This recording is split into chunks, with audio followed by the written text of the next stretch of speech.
Ada orang mungkin yang narik dia untuk keluar, dia nggak mau, jadi dia tuh kayak pegangan erat-erat sama kaki aku. Itu kerasa banget, jari-jari itu kerasa banget, jari-jari ngerayap di dalam badan, di badan aku tuh, dari kaki ngerayap ke daerah paha. Itu yang aku rasain. Sekarang umurku 25 tahun ya, dan aku tuh belum pernah seumur hidupku selama 25 tahun ini yang namanya kesurupan.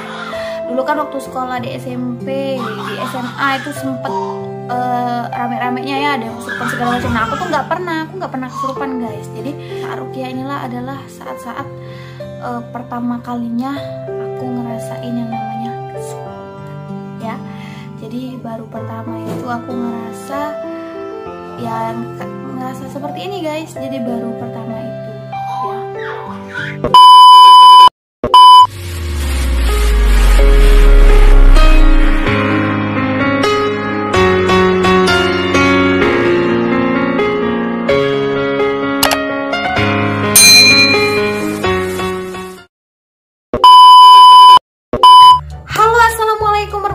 Wabarakatuh. Salam Wong Kita Galau tapi bukan Wong Gilo guys. Mau kemana kita? Jadi hari ini kita nggak akan kemana-mana ya guys. Kita akan di rumah aja, dan hari ini kita akan sharing-sharing lagi, saling bertukar informasi dan memberikan ilmu yang aku tahu, informasi yang aku tahu, pengetahuan yang aku tahu ke kalian. Dan tema yang hari ini akan aku bahas perihal masalah ruqyah kemarin ya. Jadi kalau kalian penasarannya sepengalamanku waktu di ruqyah kemarin, kalian bisa lihat link di kolom deskripsi. Dan hari ini aku akan menceritakan ke kalian apa yang aku rasakan saat sedang di ruqyah tersebut ya guys. Nah tapi sebelum itu, tolong kalian tekan tombol subscribe agar channel ini makin berkembang dan aku makin semangat bikin video. Oke, jadi sebelum kalian nonton video ini, silahkan kalian langsung tonton dulu video aku sebelumnya yang judulnya itu saya pernah di ruqyah ya. Linknya itu ada di kolom deskripsi. Silahkan kalian tonton dulu biar kalian tahu ya gambarannya itu seperti apa gitu kan. Nah jadi singkat cerita, jadi aku tuh ruqyah itu sudah pernah 3 kali ya. Jadi 2 kali aku ruqyah di kotaku sendiri di Prabu Muli ya. Tapi saat itu ruqyah yang kedua kali itu nggak ada reaksi apa-apa ya. Jadi maksudnya itu nggak kayak yang di video itu, bukan. Di video itu udah ruqyah yang ketiga. Jadi 2 kali ruqyah itu aku nggak ada reaksi apa-apa ya. Pertama itu kan kata orang kalau ruqyah itu muntah gitu kan, terus kalau pusing-pusing atau apalah itu, pokoknya setiap orang-orang, setiap individu itu saat di ruqyah yang dirasakan itu berbeda-beda ya guys. Nah jadi yang pertama itu aku nggak ngerasain apa-apa. Nah untuk yang kedua itu aku ikut ruqyah massal, itu kayak gimana ya, kayak melayang aja gitu. Aku juga nggak tahu ya itu melayang karena aku lagi lapar atau pengaruh dari ruqyahnya gitu kan, karena posisinya memang waktu itu aku lagi lapar gitu kan, nggak makan dulu waktu pergi ke tempat ruqyahnya ya. Nah jadi yang pokoknya 1 sama 2 itu aku nggak ada reaksi apa-apa. Nah saat aku ruqyah yang ketiga itu yang aku alami adalah reaksi yang sangat hebat ya menurut aku, seperti yang kalian lihat di video aku sebelumnya ya. Jadi di situ aku bisa dibilang, anggap aja aku bilangnya tuh aku nggak sadar ya, karena beneran memang aku nggak bisa kontrol diri aku gitu kan.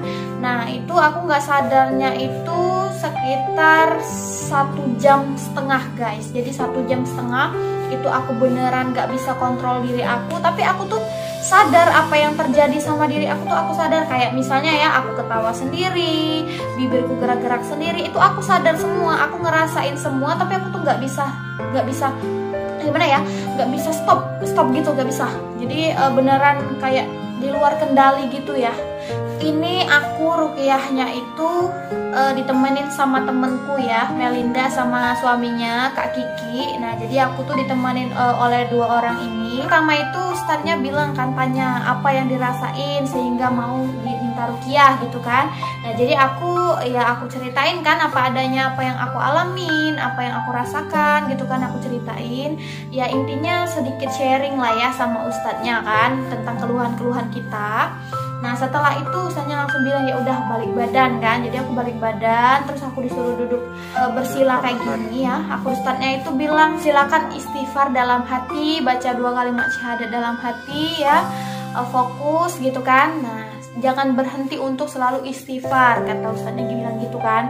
Udah tuh aku duduk ya kayak biasa duduk. Ustadznya udah mulai tuh ya, udah mulai baca-baca ayat-ayat kan, ayat-ayat suci Al-Quran. Sekitar setengah jam dibaca itu, aku tuh udah gimana ya, dalam hatiku tuh udah bilang, ah kayaknya sama aja nih sama kayak yang 2 kali kemarin kan, gak ada reaksi apa-apa. Sumpah aku dalam hatiku udah ngomong kayak gitu, udah mikir kayak kemarin nih pasti gak ada reaksi apa-apa gitu kan, udah mikir gitu. Pokoknya aku tuh udah mikir gitu kan. Saat sudah sekitar setengah jam, tiba-tiba itu tuh gimana ya, ada hasrat untuk nangis gitu. Nah yang aku ingat pertama sekali itu reaksiku adalah nangis. Jadi kayak gimana ya, kayak pilu banget gitu ya. Tapi aku tuh nggak sedih sih, nggak sedih, cuman ya kayak air mata mau tumpah aja gitu dari mata gitu kan. Nangis. Terus udah nangis tuh aku jerit. Setelah jerit itu diam. Terus bibirku tuh gerak-gerak sendiri guys. Gimana ya, aku nggak bisa deskripsiinnya, tapi yang jelas bibirku tuh kayak ada yang gerakin sendiri gitu, kayak gini. Tuh, pokoknya persis banget ya, bibirku tuh kayak gini ya, bergerak-gerak sendiri guys. Itu reaksi yang kedua setelah aku nangis dan jerit itu, reaksi kedua yang aku alami itu ya ini, bibirku gerak-gerak sendiri ya. Nah setelah itu tiba-tiba badanku tuh serasa gimana ya, muter sendiri gitu guys, muter sendiri ke ustadznya gitu. Langsung deketin muka ke ustadznya gitu kan, sambil kayak ngejek-ngejek gitu ya. Bibirku tuh kayak persis kayak orang ngejek gitu kan. Tapi aku tuh sadar, tapi nggak bisa disetopin gitu. Nah setelah itu nangis lagi guys, jerit-jerit lagi, terus langsung muntah. Setelah itu muntah ya, jadi muntah itu mungkin sekitaran durasi ke 1 jam atau nggak sampai ya, sekitar kurang lebih seperti itu, jam-jam seperti itu. Nah setelah muntah itu aku pikir kan, dalam hati aku tuh udah bilang, oh udah nih, udah keluar kan, katanya itu kalau kita di ruqyah itu jin dan lain sebagainya itu keluarnya melalui muntah, melalui keringat gitu kan, melalui sendawa. Nah jadi di pikiranku saat itu kalau udah muntah berarti udah selesai gitu kan. Saat itu ternyata setelah muntah pun masih gimana ya, masih nggak bisa ngontrol diri gitu, masih gerak-gerak sendiri ya. Jadi nangis, jerit-jerit itu lama banget. Dan ada posisi dimana nggak hanya nangis sama jerit guys, tapi juga ketawa. Itu tuh gimana ya, ada hasrat buat ketawa sendiri gitu. Nggak lucu, tapi mau ketawa aja gitu, tiba-tiba gerak sendiri, ketawa sendiri gitu.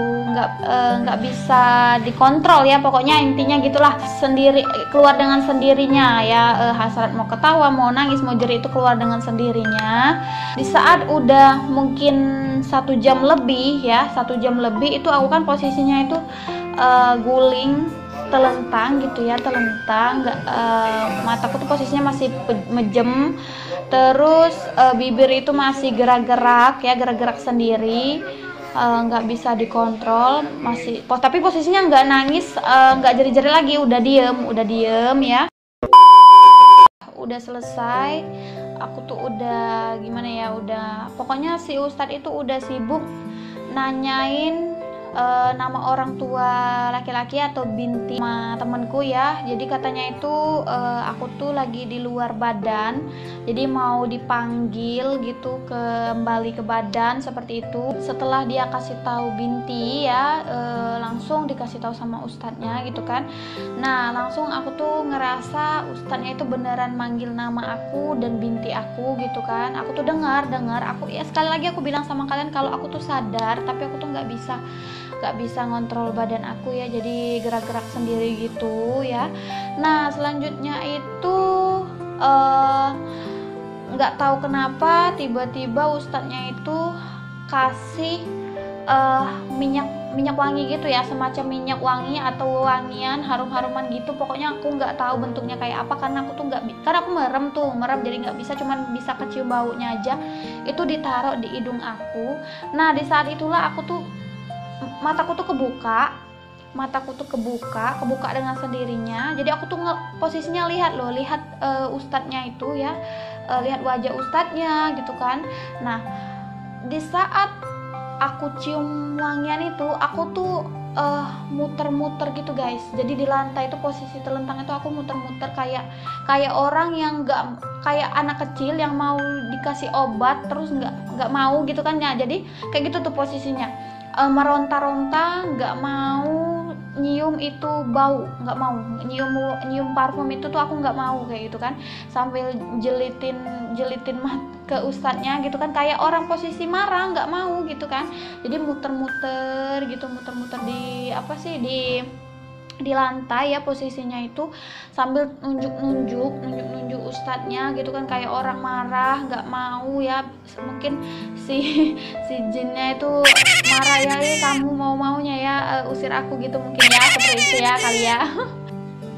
Karena meronta-ronta mungkin di luar kendali, jadi ustadznya itu langsung ambil bawang putih, dimasukin lah dalam mulutku gitu. Bawang putihnya itu dimasukin dalam mulutku. Nah disitulah baru aku diem, bibirku juga diem, nggak lagi gerak-gerak. Setelah dimasukin bawang putih itu diem, spontan tuh langsung diem, kayak orang dibekep gitu ya, mungkin pakai bawang putihnya itu. Nah di saat diem itulah aku tuh ngerasa, pokoknya kerasa banget ya. Nah setelah itu aku tuh yang aku rasain itu kerasa banget guys. Itu kan aku posisinya masih posisi guling telentang gitu ya.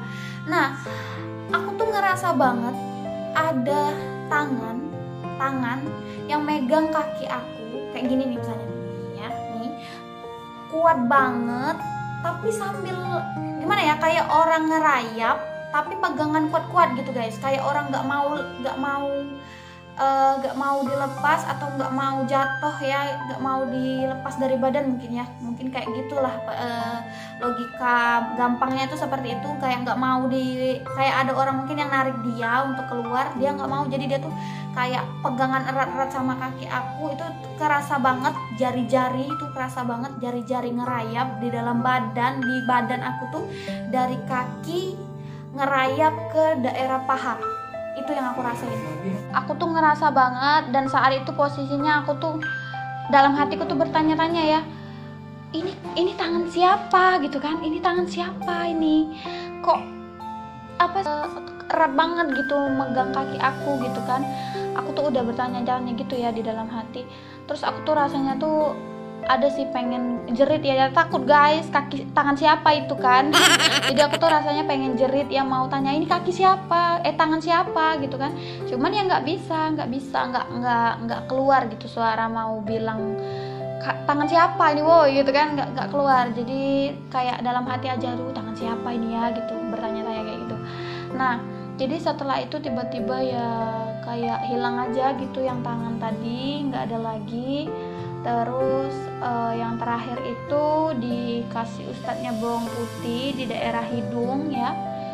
Itu mungkin sekitar sudah 1,5 jam ya, dikasih ustadznya bawang putih. Aku cium aroma bawang putih, di situ baru aku melek lagi mataku ya, melek lagi, baru aku kayak ya sedikit sadar. Oke lanjut guys, walaupun udah sadar tuh kayak gimana ya, masih di luar kendali gitu guys. Jadi leherku tuh kayak gini sendiri nih, gini ya, tuh gerak sendiri, kayak ada yang gituin tuh, kayak ada yang gituin untuk ngelihat ke arah pintu ya. Dan suami temanku itu sampai ngelihat aku tuh sampai kayak gitu ya, kayak merinding gitu guys ya, ngelihat aku yang gitu ya. Aku yang pertama sekali aku tanya yaitu, tadi Pak Ustadznya pegang kaki aku nggak? Nah yang pertama sekali aku tanya itu hanya itu, karena aku tuh penasaran banget kan yang pegang kaki aku tuh siapa. Terus temanku tuh jawab kan, enggak, Pak Ustadznya nggak pegang-pegang badan, Pak Ustadznya mana beranilah pegang-pegang fisik gitu kan, kalau nggak kepaksa banget. Ini nih dia bilang suaminya yang nungguin aku kan, Kak Kiki lihat kok kalau Pak Ustadznya nggak pegang-pegang badanmu kan kayak gitu. Jadi aku tuh heran dong, yang pegang kaki aku tadi siapa guys ya? Ada yang tahu siapa yang pegang kaki aku? Silahkan komen di bawah ya, siapa itu ya. Nah jadi tuh dikasih semacam bungkusan gitu guys, isinya itu bawang putih sama garam ya. Jadi aku tuh disuruh makan bawang putih itu dikunyah ya 3 siung gitu, dan itu nggak harus habis 1 hari atau 3 hari, terserah ya, ibarat kata dirutinin aja sampai habis gitu guys. Terus dikasih juga garam itu dimasukin dalam air minum. Terus aku tuh disuruh mandi juga pakai bawang putih digeprek itu dimasukin dalam air mandinya. Nah jadi setelah pulang dari sana aku tuh disuruh mandi pakai banyu bawang putih tersebut. Nah sampai suami temanku tuh bilang, mandi di sini aja deh Ustadz, kayaknya saking dia takut akunya kesurupan lagi guys. Tapi kata Pak Ustadznya insya Allah nggak bakal lagi itu kan, udah sadar sepenuhnya ya. Nah keesokan harinya itu nah di saat aku bangun tidur itu guys, tiba-tiba aku tuh bibirku kayak pas kejadian aku lagi di ruqyah itu ya, kayak gerak-gerak sendiri gitu guys. Shock dong aku, langsung aku baca ayat kursi, bacaan lah pokoknya ya. Alhamdulillahnya enggak lagi. Terus siangnya aku naik ojek. Saat lagi di ojek itu apa mungkin faktor ngantuk, jadi lagi naik ojek itu guys, kepalaku tuh kayak gitu sendiri, tapi aku langsung cepet-cepet baca ayat kursi, istighfar terus ya. Ya alhamdulillahnya enggak lagi gitu guys. Itulah pengalaman aku dan yang aku rasakan ya. Semoga kalian ambil hikmah dari semuanya. Nanti aku akan sharing lagi ke kalian hal tentang tema ruqyah ini ya, tentang pengertian ruqyah, ciri-ciri ruqyah syariah, dan nanti aku juga akan kasih kalian cara-cara gimana caranya untuk ruqyah mandiri ya. Oke, sekian video dari aku hari ini. Semoga bermanfaat. Jangan lupa kalian like, komen, dan subscribe, juga share kalau kalian merasa video ini bermanfaat. See you, sampai ketemu lagi. See you. Assalamualaikum warahmatullahi wabarakatuh.